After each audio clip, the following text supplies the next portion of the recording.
as a card itself, he's actually really good.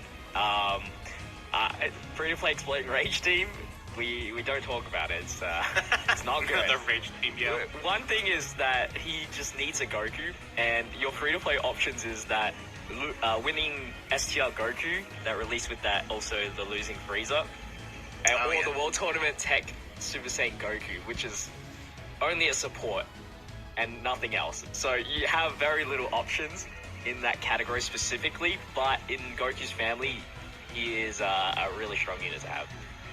My issue with him specifically is basically what you're saying. They made him an Exploding Rage leader, but there's like one, like for summonable units, like one Goku that you could actually run, like the Namek Goku. You can only really use the Namek Gokus, which, you know, maybe if one day we'll get like a LR Namek Goku that fights Frieza or something, and that'll let this Gohan be more usable on the Exploding Rage category team. But I think it's something that made him an Exploding Rage category leader, but he wants me next to a Goku, and there's just no options or anything like that. It's very odd, like that design. I wonder if, you know, they're building up to something for that, but we'll who knows? We'll see. If you're having with the Goku, though, this Gohan's pretty absurd, honestly. Maybe a little hint to Worldwide Celebration, which we'll talk about at the end. Could be. So, that's the other thing I forgot to mention, but we'll put it out there now with the newer format for the podcast. We will be taking questions for the end after the little break, but we won't take those questions until the break itself. So if you have any questions for us for the last part of the show, think them up as we go through, and then when we go on the break, post them in the chat, and we will answer a bunch of them after the break. So, moving on to the next section, which also features another STR unit. So, the EZAs for the two Super Trunkses are now live in the game, the physical and the STR. So, Minato, have you EZA'd both of these guys already and tried them out? Which one do you think is better, if one is clearly better than the other? So I've used the STR Trunks. I haven't used the physical Trunks yet. But from what I'm seeing between the two, I think they're pretty even. I think that they kind of have different uses in a sense. At first I thought the STR Trunks was better, but the physical Trunks actually has that 50% raise for attack and defense for 3 turns. I thought it was a 30% raise, but those old units are kind of weird with that. I think the STR Trunks is much better for Super Battle Road because of his stun, and he has more defense, I believe, starting off. While this physical Trunks, you know, once you get his stacks in and if he gets additionals and stuff, he'll be much better for longer events, especially considering the Trunks has a turn restriction on that additional defense as well. Overall, they're both really good units, very solid, and I think they're definitely worth 2 EZA compared to, like, say, Tech Pycon, for instance, who, he's nice, but he's not like the Super Trunks' level. Okay, well, it's nice to see these units that have been TURs for a long time finally getting these EZAs and actually being pretty good. Because obviously you can run them on a whole bunch of teams.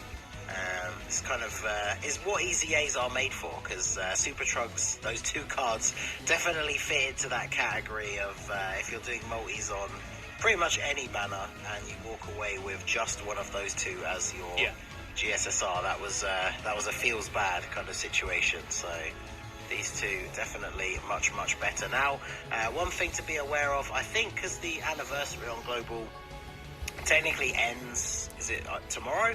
So some of the EZAs will obviously go away because most of them are available at the moment, but for global players, the EZA medals for the Super Trunks are the ones from the Int Spirit Sword Trunks EZA, and so you can pre-farm those now if you wanted to, rather than wait until he comes out, because obviously the way these work is the day the EZA goes live is the day that event will come back, so then you obviously have to go play it on day 1, whereas if you pre-farm the medals, as soon as that update comes out, you can fully EZA them if you needed something to do with your spare stamina. So, and speaking of EZAs, we still have a few that are upcoming.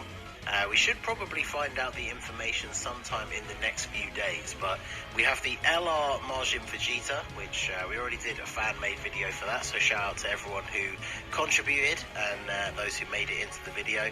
So LR Majin Vegeta, another one of the OG EZAs. What are you guys looking forward to the most with this guy? Of course, defense. I think, like defense. I mean, one of the things that they should definitely add to him is defense. I don't think it should be just defense, though. I feel like they probably Be careful what you say. Yeah, they probably we and as a community and just Akatsuki possibly as well learned that giving just defense is probably not enough to really shoot up unit like say fair enough, to S tier Broly level. I think it'd be really cool if they add something like Vegeta family-esque to his passive, or maybe something with the Goku on the team, because of how his speech goes, where he's like Bulma, Trunks, and even Kakarot when he does final explosion. Maybe like it's a Gary D crit, or like even guard or something like that, to kind of specify him to a specific team. I feel like the Vegeta family team definitely is a team that they could really start building up with like the roots of like the S tier Super Vegeta, Blue Evolution Vegeta, and then the NGT Super Saiyan Vegeta as a new leader as well. So it'd be pretty cool if he's kind of somewhat, like kind of themed like that to how it happened in the show in a sense. If you guys get where I'm coming from. Yeah. Yep. For me, for I love Vegeta. Like he needs some defense. I don't think he needs any key at all because his sweet spot is the 12 key super. So I think like. So let me see his over like his stuff here. So he has a rare chance to stun on his 24 key, and then he has. I would like that to be higher. Yes, higher. Yes, I agree. Both at least bumped it up to at least like maybe high chance to stun potentially, or maybe a medium chance to stun probably. But he can be really good for extremes or battle road. What else? I would not like him to be limited to a specific like character. I want him more be like more like diverse and like other teams. So like maybe like I want to be like more used in like Super Saiyan 2 team. That's the one team that I like using a lot more. Yeah, same. Although Worldly Rivals, that's a really good category that that could be worth just because it's mostly likely just like Vegetas and Piccolo's and just mostly those units. I mean, it's been getting a lot of buzz recently, but like I just want more of these like teams just to get even more with this unit here. So like maybe another thing that I would love to get for him as well, like a medium chance to do a critical hit potentially, because lately we may be getting like power creep as of late. So like something like that. Like I just don't know. He seems a little bit wonky to me, but he could be really like top tier for sure. Like probably top 5. One thing I forgot to mention that I wanted to just mention real quick in the card art, not the card art, the fan made card videos, the submission I picked, I thought it was really interesting. Where basically in the actual submission that the person who submitted, I believe Melodic Beats his name, essentially he put it in his actual concept that when Majo would use the 18 key, he gets an additional 6 key. So no matter what, he'll always get the full 24 key. I feel like a way to think about this